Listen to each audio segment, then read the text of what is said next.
Mwana wa Mungu, kwa nini unavunjika moyo? Mungu hapendi ukate tamaa. Mungu anapenda uendeleze.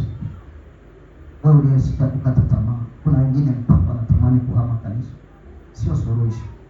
Kuna wengine wanatamani kuacha wokovu, sio majibu, sio majibu. Usikate tamaa. Nisomee ile Warumi 4 mstari wa 4. Mungu ameniambia ni kuanzia hapo.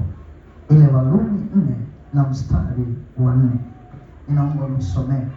Waambie watu wangu yamkini hawaelewi hichi ninachosema.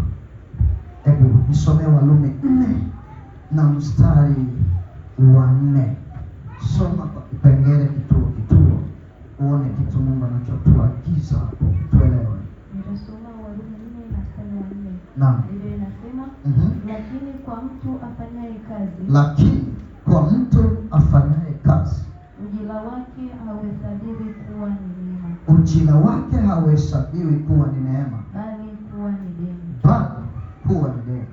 Mungu amesema niwaambie kwamba kila mtu afanyaye kazi, ujira wake hauhesabiwi kuwa neema, bali ni deni. Ikiwa unamtumikia Mungu na unajitoa kwa Mungu, ujue unamkopesha Mungu hata kulipa. Bwana asifiwe. Haleluya.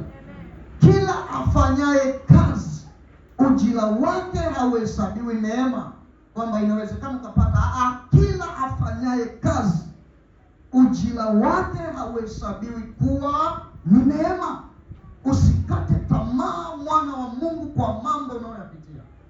Usilie wala usihuzunike, bali elewa kwamba ninafanya kazi ya Mungu, nami nitalipwa ujira wangu, nami nitapewa kile Mungu ambacho ameahidi kunipa. Ndio maana maandiko matakatifu yanatukumbusha kila afanyaye kazi. Haijalishi unafanya kazi gani, haijalishi, yaani hicho kitendo cha kumwamini Yesu tu ni kazi. Bwana Yesu asifiwe. Kitendo cha kumkubali Kristo, hiyo ni kazi. Kwa sababu kuna kazi ya kuishi maisha matakatifu, kuna kazi ya kujilinda usitende dhambi. Hiyo ni kazi. Kitendo cha kumkubali Kristo, haleluya, hiyo ni kazi. Kwa hivyo Mungu anatuhamasisha hivi, anatuambia kila afanyaye kazi, ujira wake hauhesabiwi kuwa neema. Neema ni kupewa kitu ambacho hukukistahili, lakini kwa mtu ambaye anafanya kazi anastahili kupewa mshahara wake, anastahili kupewa ujira wake. Mwana Mungu, usikate tamaa, usihuzunishwe na mambo unayoyapata. Haleluya. Watu wengi wamevunjika mioyo ndani ya kanisa. Ndivyo Mungu alivyoniambia. Bwana asifiwe. Mungu ameniambia watu wamekata tamaa, yaani watu wanahuzunishwa mioyoni. Hakuna kitu chepesi kwenye maisha. Hata wokovu ulipatikana kwa bidii. Hata wokovu ni pambano, lilipambanwa. Hata Yesu mwenyewe ukitaka kujua alikuwa kwenye pambano gumu. Alifika hatua kusema, Baba, ikiwa hichi kikombe kinawezekana, ikiwa kinawezekana, ninaomba uniepushe. Naomba uniepushe. Ikiwa kinawezekana. Ikiwa kiwezekani, mapenzi yako yatimizwe. Sio kitu chepesi maana. Hata ukikata tamaa utaka kukimbilia ni wapi? Muda wako upo kwenye muda. Unakumbuka niliwahi kusema kwamba mwanadamu anaishi kwenye muda. Upo kwenye muda. Hata ukikata tamaa ukamwacha Kristo, itakusaidia nini?